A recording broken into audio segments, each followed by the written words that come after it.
सध्या सगळीकडे सर्वात जास्त फेमस असलेली चटणी म्हणजे शेजवान चटणी. काय समजली हो? अहो चटणी म्हणजे चटण्यांची राणी. घरात काळी उत्ताला नाही तर कंचाव भात करा. अहो पोरच काय, पोरांचं बाबा पण विचारतात वाईट शेजवान चटणी आहे काय, म्हणून परवा मीव घेतलं म्हणाव. रोज ही चटणीची पाकिटं विकत आणण्यापेक्षा ही चटणी घरात केली तर कराय गेली तर काय कठीण नाही, लय सोपी आहे. चटणी तुम्हाला कशी खायला आवडते त्याच्यावर डिपेंड आहे सगळं. काय समजली?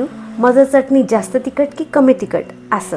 चटणी जर तुम्ही कमी तिखट खाणारी असाल तर बेडगी मिरची वापरा आणि काश्मीरी मिरची वापरा. मी चटणी वाईट झणझणीत करतो, त्यासाठी तिखट मिरच्या वापरायच्या आणि काश्मीरी मिरची. मग मी लवंगीच मिरची घेतली, तुम्ही तेजा घेऊ शकता, शंकेश्वरी घेऊ शकता. यापैकी कंचीच भेटली नाही तर साध्या मिरच्या चालतात. काय नाही हो, तेलात लसूण चांगला परतायचा, आलं घालायचं आणि कोथिंबिरीचं दे परतून झाल्या मिरचीची पेस्ट, वाईट साखर, चवीपुरतं मीठ, टोमॅटो सॉस, सोया सॉस आणि जेव्हा गॅस बंद करायचा असेल त्याच्या वाईच आधी विनेगर घालून तो मिक्स करायचा आणि गॅस बंद करायचा. घरीच मस्त सुगंधित झणझणीत शेजवान चटणी तयार. अर्धी हवा आता तुम्ही बघत बसाल, कराय घ्या.